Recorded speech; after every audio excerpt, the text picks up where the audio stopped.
Hi everyone, very pleased to see you after a very long time. The purpose behind making this video is to actually help you understand the three jewels of the practice.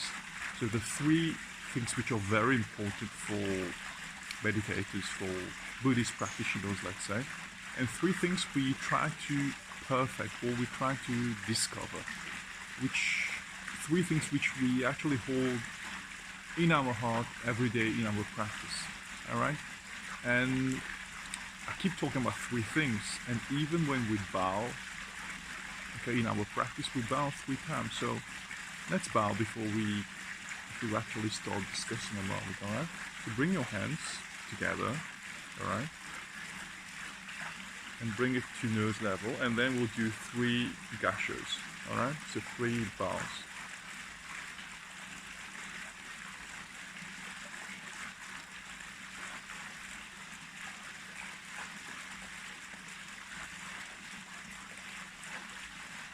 And then you let your hands lay gently in your lap, alright?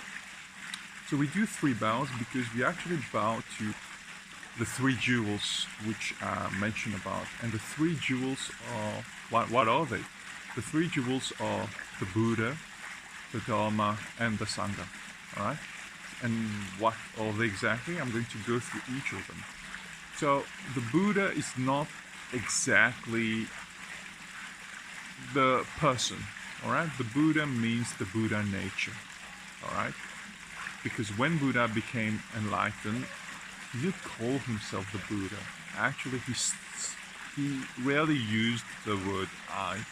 Okay, because if you think in terms of enlightenment, we say that you start referring to the ego, so you stop referring to yourself. You actually look around you and you see everything as one. Okay, so in the Hindu way of looking at things, we say that we merge with the cosmos. All right, but in terms of Buddhism, the I becomes very little, but you still have a bit of I, because if you have no ego at all, you won't actually get up in the morning and do your daily activities. So you still have the ego, but it's very minimal. All right. So the Buddha we are referring to is the Buddha nature, which is around us. So in the birds, in the bushes, in the flowers, in the grass where I'm sitting right now, everything is Buddha nature.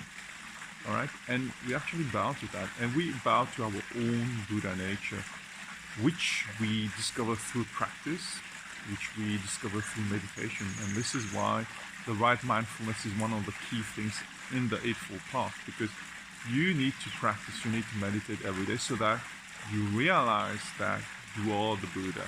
Because when you stop practicing, you start to get overwhelmed by your feelings, your emotions, by external stimulation. So you kind of forget your Buddha nature.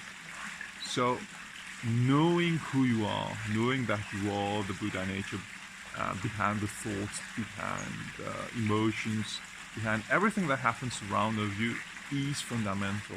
And that's one of the jewels, okay, which we have in our heart. Knowing that we are the Buddha, and understanding that everything around us is the Buddha. Even the person who's shouting at you has Buddha nature deep inside, but the person doesn't know it. All right. So that's the first jewel of the practice. The second one is the Dharma. So the Dharma means the teachings. All right. And in terms of Buddhism, that would be the Four Noble Truths and the Eightfold Path, which you can refer to, which you can read, but basically it's around having the right intent, the right view, having the right effort in everything you do, having the right mindfulness, having the right speech, the way you talk, having the right behavior. And it's basically behaving in such a way that you cause very little harm, or you cause no harm to people around you and to yourself. And it's basically very simple, and it's down to this. So living in a very balanced way and understanding the fundamental things through your own experiences. And what are the fundamental things? Understanding that everything is impermanent, for instance. practicing non-attachment. So these are the fundamental things, and these are the key teachings of Buddhism, which we call the Dharma. All right. So we talk about the Buddha, we talk about the Dharma, and then the last one, the third jewel, is the Sangha. Now, the Sangha means the community with which you practice. All right. But it's basically the community itself. It's every single person you meet. So that will be your family members, that will be your friends you meet, that will be your colleagues at work, that will actually be the people who try to hurt you. They still form part of the community, and the way you behave when you are oppressed, the way you behave when people talk about you, the way you behave when people harm you, okay? That's the real practice. So if you really practice in a very detached way, and if you're really polite and you really act in a way that you're not causing harm, even if people are trying to cause us harm, that's part of the practice. And you will realize that it's during those moments that you actually kind of liberate a sort of inner peace in yourself. It's when you can keep your equanimity during moments of sadness, during moments when people try to insult you, during moments when people are rude to you. When you can keep the equanimity and the peace, that's the real practice. And this is why we practice every day, so that we can find a sort of peace even in the chaos. And this is why these three things are actually very important. So I'll just do a quick recap. It's about the Buddha, so understanding your Buddha nature and the Buddha nature of everything around you. The Dharma, so the teachings, you always refer to the teachings. Every day you need to have a moment of silence where you think about it, or you having the right speech, or you having the right intent, or you being compassionate during your day. Okay, if you have some moments of silence where you think about those things, you're referring to the teachings of the Buddha, all right? And then the Sangha, the way you treat people every day. That's the real practice, because we tend to think that, we meditate for 5 minutes, and once we get off the cushion, that's it. We act like everyone else. We get carried away by emotions, by feelings. We don't pay attention to how we speak. It's actually maintaining that peace you have in your heart during your day-to-day interactions. That's the real practice, and that's real spirituality, and that's the Zen way of practicing. It's when you bring it in real life, all right? So these are the three jewels, and with that, I would suggest that we have 5 minutes of meditation, all right? So we're going to spend the next 5 minutes breathing a bit. Right now, oh wow, I'm observing a very beautiful bat flying. Awesome. Okay, Buddha nature again. So please sit straight. Try to have your spine straight, and then we'll just do a quick routine of breathing, and then we're going to sit for 5 minutes. All right. Okay. Take a deep breath in, count 1. Breathe out from your mouth. Breathe in, count 2. Breathe out. Breathe in, count 3. And breathe out. Very good. And now we're going to double our exhalation. So I'm going to count 1 and breathe out 2, count 2 and breathe out 4, right? Breathe in. 1, breathe out for 2. 1, 2. Breathe in, for a count of 2. Breathe out 4. Breathe in 3. Breathe out 6. Breathe in 4. Breathe out 8. within 5, without 10.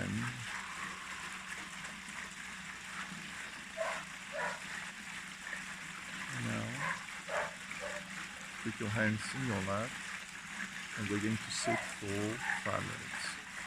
Alright, 5 minutes, we're going to silently sit, and I'm going to start it now.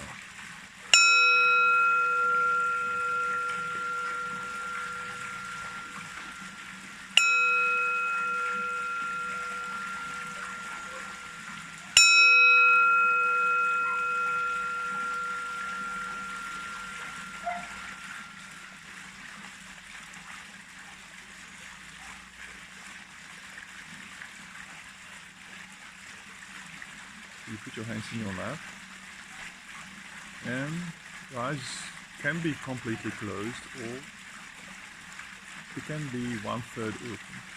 And we're going to sit for some minutes now. Take a deep breath in, count 1. Breathe out, count 1. In 2. Out 2. And you go up to 10, and then you start again from there.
slowly you come back to your physical sensations now. And we end the session.